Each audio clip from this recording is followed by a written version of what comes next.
So even though this is an episode about education and an educator, ladies, I don't want you to change the dial and not listen, because there are some really good practical tips in here for starting and growing your own business. Dan is a business owner as well as a teacher, and he has some great tips for you.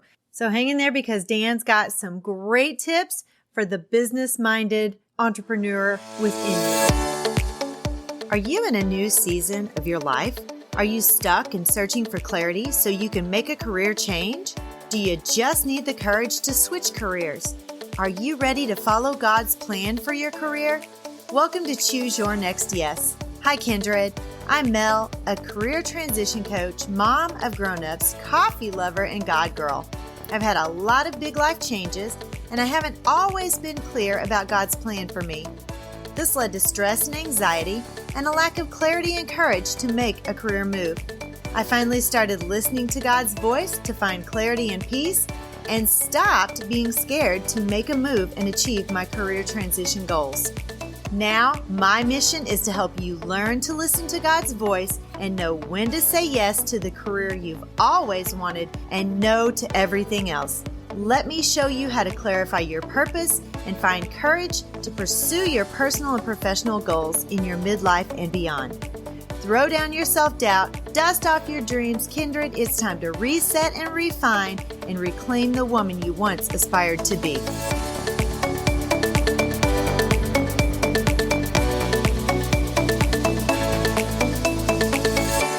Today, I have with me a special guest. I have Dan Rigby from Delaware. And Dan is going to talk about his journey, and also he has a business that he runs. And so he's going to talk to us a little bit about that. So welcome to the show, Dan. Dr. Mel, thanks so much for having me. I'm excited to be here all the way from Delaware. I am super excited to have you on the show. Tell us a little bit about yourself. Yeah, absolutely. I'm a public high school PE teacher. My first 5 years, I was a special education teacher. I didn't go to school to be a teacher. I kind of went the roundabout way to be a teacher, but it's a passion of mine. I've now been a teacher for 15 years, and teaching is teaching, no matter the content. So I love that. I also was a 15-year high school wrestling coach, recently stepped away from that. Another big passion of mine. And really, at the end of the day, what I love to do is help young students reach their potential, realize their goals, and make the best versions of themselves. So that's the business I'm in, whether it's a private business, whether it's a public school teacher, whatever it is, that's the business that I'm in. And that is very commendable. And it's the same whether you're teaching kids in high school or whether you're teaching adults in a different capacity. So it's the same on my end of the teaching world now. I am no longer teaching in a public setting, public education setting, or typical education, but I'm still teaching adults how to be the best version of themselves that they can be. And I'm still learning that myself. So it's an ongoing journey, whether you're the teacher or the learner. Yeah, absolutely. And I think you hit on something really important there. It's like you have to practice what you teach. I always don't always say practice what you preach. I say practice what you teach, because if you actually live that lifestyle, it's a lot easier to get across to the students, whether they're adults, whether they're high schoolers, or whether they're 5-year-olds. Absolutely. And I do love that. That's a good catchphrase. Practice what you teach rather than what you preach. You're exactly right. I have this book that it's an education book, and it is, I think it's called Practice Perfect or something like that. You have to practice, but you can't practice the wrong way. You have to practice the right way, because if you practice the wrong way, you're building bad habits. And so whether you know this from being a coach for sure, if you don't practice hitting a ball or making a shot or whatever the right way, it doesn't matter how much practice you get. You're never going to get it because you're doing it incorrectly. So, and I'm a jogger, so I definitely, I'm working on practicing the right way on that, getting back into it for sure. It's funny you say that. I literally just got done talking with a colleague of mine, and one of my favorite little catchphrases is how you do something is how you do everything. I think Nick Saban kind of made that popular, but it's so true. Like my PE classes and my coaching, it's a lot of times our young athletes believe that we just turn it on during game time, or I'll just do it when. And the realization is you have to do it all the time the right way in order to be able to do it right way when it really matters. And so whether that's jogging, whether that's teaching, whether that's practicing your sport, giving a speech, whatever it is, you have to practice it like it's for real all the time. And I think that is a societal, a new age society thing where athletes and students don't always believe that they should do their best at everything. So, but that could be a conversation for another day. Right. But I agree with you. And me being a Christian, I always try to do it as if I'm doing it for the Lord, no matter what I'm doing. So, I mean, he's always watching. So do you really want to do it badly in front of him? Because someone's always watching. It's exactly right. It's exactly right. So tell us a little bit about your business. Tell us about your journey into education, into leadership, into the business world. Tell us all about those things. Yeah, so I'll start within the education because it is kind of a roundabout method. I was a student at the University of Delaware. I thought I had a career path chosen, and it just didn't come to fruition. I thought I was going to be a state trooper, and that's kind of what I always wanted to do, and it just didn't work. And so now it's like, well, what's your fallback plan? And I hate this about teachers. A lot of times it's a fallback, and I don't look at it as a fallback for me. I was so passionate about coaching. I was already coaching at the time that I knew that my true calling in life was to teach. And I threw myself uh, head like straight in teaching. I needed to get this thing done. I don't have a teaching degree. I have a degree in history, which basically qualifies me to work at a museum or give some tours at a battlefield. Uh, but I was able to, yeah, and I was able to, you know, get hired on as a wrestling coach. And I said, I want to be a teacher too. And they said, Dan, there's a problem. You don't have a teaching degree. And I said, well, if you want me to be a wrestling coach, you need to find me a teaching job. And I'll promise you that I'll be the best teacher you have in this entire school. And I meant it. It wasn't until 3, 4, 5 years later that I actually made good on that promise because I had to learn how to be a teacher. Uh-huh. But ever since I started, ever since I walked into the classroom for the first time, I never looked back. I tell people all the time, my Mondays and Saturdays look identical because I get so excited to come to school. It's a passion of mine. It's what I love to do. I entered teaching because I wanted to coach, and then I was coaching because I was teaching. It kind of flip flopped, Right. and it's just a huge passion of mine.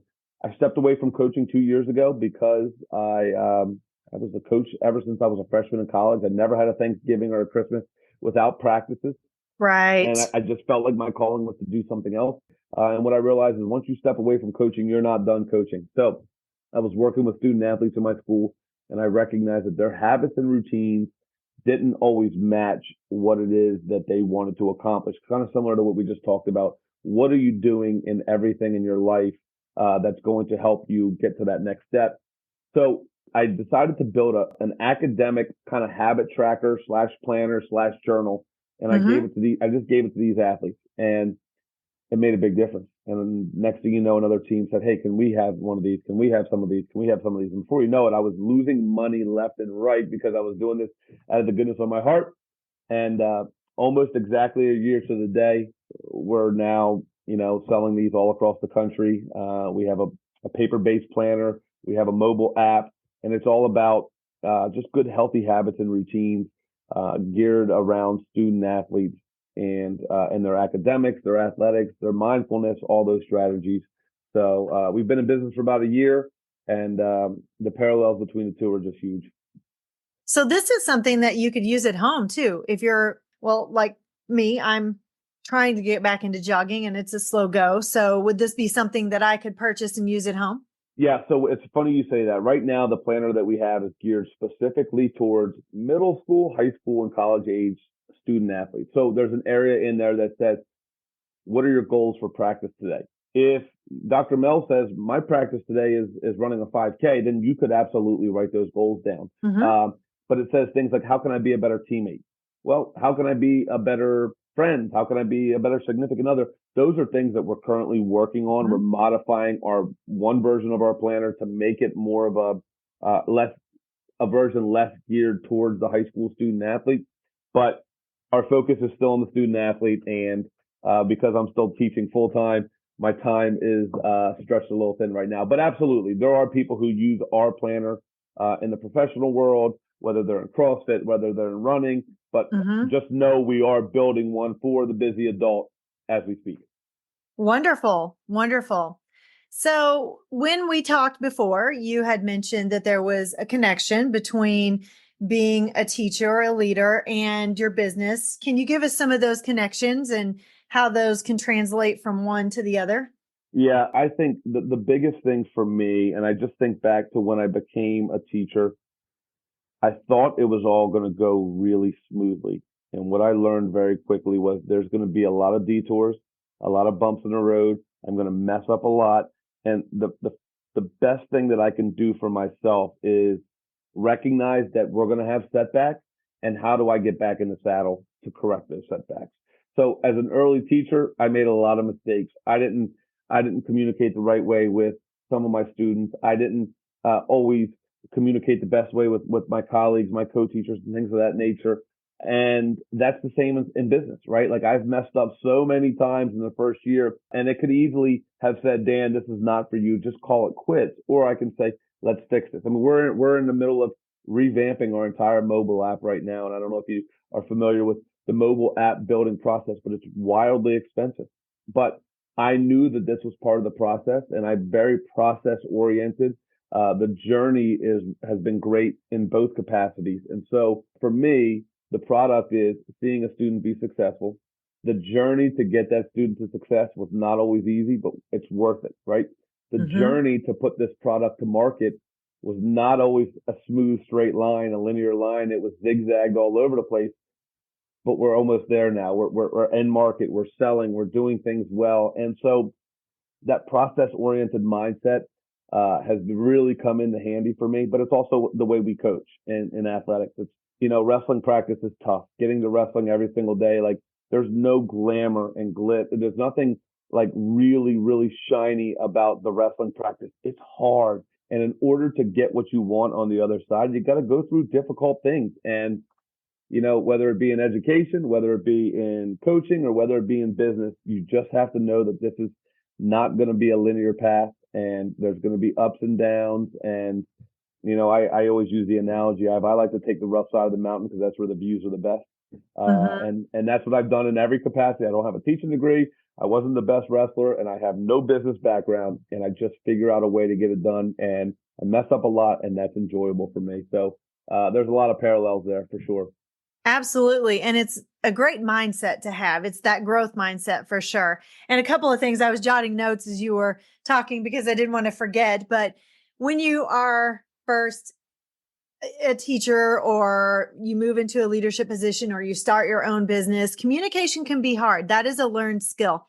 That's a learned skill for kids, especially in today's world because emojis say everything. So, or an abbreviation. And I have to look things up sometimes when people send me stuff. I'm like, I don't even know I don't know what that means. And so I'll have to like Google it to find out, but it is a learned skill and it's okay to learn that as you go and you get to be a better communicator as you practice being a communicator.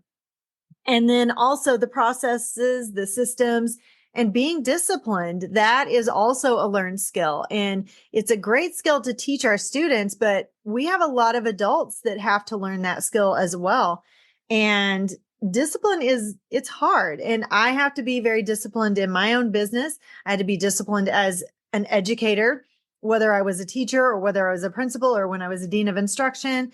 I had to be disciplined in the way that I did things. And I had to have processes and systems in place to be effective and really to maintain my own sanity in some aspects because you can overdo things. And if you don't have a good system in place, you either miss things or you just can't get everything done in a timely manner, or you can get things done, but it may not be the best because you don't have those systems and processes in place. And being disciplined is that skill, again, like we've talked about for whatever you said. I have to be very disciplined in working on my jogging right now because it's been so long. I mean, it's been months and it's slow going getting back into it. My legs hurt. I have to be careful so I don't get my shin splints again. And right now I'm walking more than I'm jogging, but that's okay because I'm still doing it every day. And that is the same whether you're moving into a leadership position. You have to be disciplined in how you do things within your office, within the context of your building, and then in business for sure. There, being a podcaster and trying to do group courses and individual coaching and still grow my educational consultancy. That takes a lot of discipline and a lot of organization. Yeah, I think you said a lot of things there that I want to just go back to, and if I ramble on a minute here, that's okay. I'll get to it. The system part is so important, and being a full-time teacher, you have your systems in place. And the faster I'll speak at different schools and things like that, and I talk at length about systems. And teacher burnout's real, teacher retention is real, and I believe that this is maybe a little bit controversial. I don't believe that teachers are overworked. I believe that enough teachers don't have the good system in place to be able to handle that work. And so some of the things that I learned through the process of being a teacher have helped me in business. And so let me give you an example. When I first started teaching, I was the guy who would roll out of bed, shower real quick, and get to school. I was always early, but there was never separation between my personal life and the school in the morning.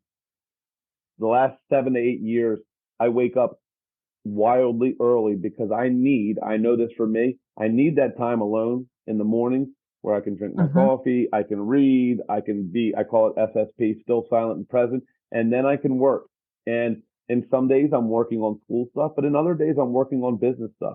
And I need to be able to know what my plan is for the day. So when I get to school, when Johnny comes to the office early or Susie comes early, I'm ready. I have everything in place to be able to handle all those things. And I think teachers that are overwhelmed sometimes haven't figured out the system that allows them to be able to handle those curveballs that are thrown at us every day in school, but also in business. Second thing you mentioned that's so wildly important is discipline. I just talked to a colleague of mine who's a coach, and motivation comes and goes. Right now, we're at the end of the school year. The motivation for a lot of teachers is the light at the end of the tunnel. It's summertime, but and they can get there, right? We're there, we can get there. But rewind a month ago and motivation might be gone for a lot of people. It's the discipline that gets you up every single morning. Just like running, I run, and there's a lot of mornings where I don't want to run. The motivation comes and goes. I don't want to do this, but I do it anyway because discipline has told me that I need to do this. This is important for you, Dan. You like everything about it. You're not feeling it right now, but go do it anyway. You'll thank me later. And I think we negotiate with ourselves a lot where we'll have this little inner dialogue where we'll say, well, it's just okay. And I've been there and I'm guilty of this. This goes back to leading yourself. It's negotiating with yourself is from time to time, I guess it's okay. I do it. But what happens when it's a second day and a third day and a fourth day and a fifth day? And before you know it, you're out of practice for 3 to 4 weeks. And you're like, how did I get here? That's how. Yes. That's how. So the lack of discipline. And then last but not least, the communication piece. One of the things that I had to learn the most about communication, 2 things. Number one, I needed to listen more. I needed to listen more and stop thinking of the answer before I already gave it. I wrote down notes while you were talking rather than interrupting because that's what I do sometimes. I got to get better at that. But the second thing is I had to recognize that because I mean something in my communication, it doesn't mean that person's receiving it that way. Yes. And I think in the world that we live in, because text messages don't have tone and pitch and emojis don't really always tell the story, that we have lost the ability, or we're not there yet, but we're losing the ability to have effective communication interpersonally with one another, where there is this mutual respect and this dialogue that goes back and forth. And I need to be cognizant of how you're receiving my message just as much as I am delivering it. And I think that was something I had to really, really learn, like sarcasm, for instance. I'm a sarcastic guy. There's a lot of my students who cannot handle I stopped being sarcastic because it's not a good thing for a lot of students. And if they can't handle my sense of weird dad humor, it doesn't work. It's over. And now I have to go back and repair a relationship with the student. And so I had to learn that the hard way.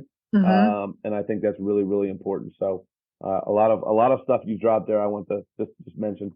Absolutely. And then I took notes on what you were saying. So I've got some follow-ups as well. You were talking about the new teachers or just teachers in general, maybe not having systems in place. And so it might not be that their workload is too heavy. They just don't have those proper systems. But what I did as a teacher is I leveraged other people to help me. I didn't do a lot of things in my classroom. My students did. I had classroom economy and they loved it. They got to take ownership. They owned the classroom. They owned turning off lights. And, when I was at the end of my teaching, I taught sixth graders. So they were pretty self-sufficient and they didn't have to check in with me to even go to the bathroom. I knew where they were because I had a system for that. And I knew that only one person at a time was out of the room and they were able to self-monitor basically. So you just have to teach that as a skill to your students, but then you can leverage them. But you can do that in your professional life as well. And so leveraging the skills of others right now, at the beginning of my career as an entrepreneur, my educational consultancy and my coaching and podcasting and all of the things that I've got, I was doing it all. And now I'm bartering with people. I'm letting them into my course and they're helping me do things that I just don't have the capacity to do, not because I can't, but because they may be better at it than me. And I don't have time to do all of the things well. And so I have to use their skills to help me, or I'm never going to grow my business because I can't do it all. And then you were talking about getting up early and that kind of thing. And I do that exact same thing. I've always been an early person. I do my coffee, I do my Jesus, take a little time to get my day thought out. And I always write down my 3 big rocks. What are the 3 things that are non-negotiable for accomplishing today? If I get those done, then yes, I can fit those other things in. But these are my 3 non-negotiables. And I only do 3 because it's not overwhelming and it is achievable. Yeah. I'm just going to go back to 2 other things. I think we're going to keep doing this. Uh-huh.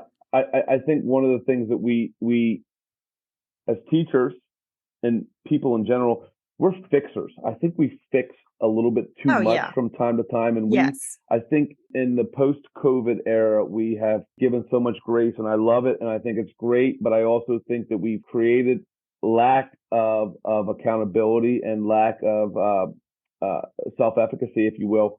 And I think one of the things as a teacher that I've gotten better about is exactly what you said, is I don't have to do it all, right? Like it's amazing what my students can do when I give them some parameters and I say, go, right? Yes. I always talk about social emotional learning and I tell all my students, like, the best place to social emotionally learn was recess. It's recess, right? Because you figure out so many things about each other and you work together. So in my classes, we call them SEL days, where here are your parameters, here are your rules, you figure it out, and I'm grading you based on your ability to do X, Y, and Z. And when I started doing that, I was shocked that they can do so much more when I get out of the way. Just get out of the way. Yes. I don't have to teach for 20 minutes about this. They can figure it out. But then I was doing the same thing in wrestling. Show it, let them do it. If you need to fix it, you fix it. Go fast. Let them show you what they can do, and they're always going to surprise you. And then before you know it, it's not a surprise anymore. It's the norm. It's the expectation. But the second thing you mentioned about capacity and being able to work with a team and things like that, I think in order for, and this is leadership 101, right? Like, levels of leadership is really important, and you could talk about the Maxwell levels of leadership. But in order for you to be a great leader, you need to be able to self-recognize where you're strong and where you're not. And it needs to be honest. And I think a lot of times younger teachers or people who aren't able to lead effectively aren't realistic about where they're really strong and where they need a little bit more support. And when you know where you're really strong, that's where you should really be focusing. And it's like, for instance, I'm an awful writer. I'm a terrible writer. I should spend more time practicing writing, or I can spend my strength time over here where I'm going to gain a lot more advantage, and I can bring people in around me who can support me where I'm not strongest. And I think that's really important. I think that's important in teaching. I think that's important in leadership. I think that's important in coaching. Like if you know that you're just not super strong in an area, you can certainly build yourself up in the time to get there, but that's time. That's sweat equity. That is, and that's also like you become a control freak that way. And I also kind of function in that space a little bit. So I like that you said that as well. Yeah. And definitely building those skills if you need to, or if you have to, because in some cases, as a classroom teacher, you have to build those skills. But don't feel like you have to know everything, whether you're in the classroom, whether you're in a leadership position, administration position, or whether you're starting your own educational consultancy or what you're doing, your own freelance business. You don't have to be an expert in every area because you can leverage the talents of other people and you can let them shine as well.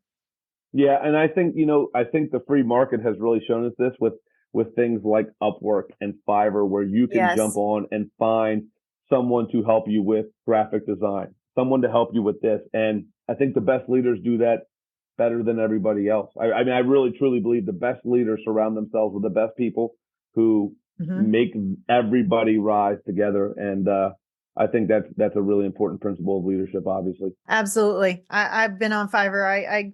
I probably could have figured out how to do my book cover, but it would have taken me way too long. And then I would have missed my deadline of getting it published. And so I paid somebody like $13 to do it for me. It was well worth the $13 Exactly right. to have them do it for me. So definitely. This has been a great conversation, Dan. Tell us one last tidbit of information, one last tip or big rock. Yeah, it's for me, and this is kind of what I tell all my students. I sign yearbooks all at the end of the year, every year, and we're in a yearbook signing phase right now. And I just say it's always the right time to do the right thing. And I think if young adults and old adults and kids can just know that it's never the wrong time to do the right thing either, I think we'd be in a much better spot. So I pitch that to all my students. I pitch that to all my athletes. And if you live your life that way, those habits will stack on one another. And before you know it, you'll have a life fulfilled. You'll leave this place better than you found it, which I think is ultimately the goal. You've had some great nuggets of wisdom today. I've really enjoyed this conversation. Thank you so much. If my audience wants to connect with you, or if they want to figure out how they can use your planner in their day, how can they find you? How can they find your planner? Yeah. So if they go to winthedayplanner.com, that's our website, or they can follow us on social media and it's at winthedayplanner. My email is also dan@winthedayplanner.com. Feel free to reach out to me anytime and we'll get back to you within a couple hours. Wonderful. And my audience, you know that I will have all of the information in the show notes, so you won't have any trouble connecting with Dan or finding the planner. Dan, thank you so much for coming on today. I've really enjoyed this conversation. Dr. Mel, thanks so much for having me. And for the rest of you, thank you for joining me today. I will see you back here, same time, same place next week. Bye-bye.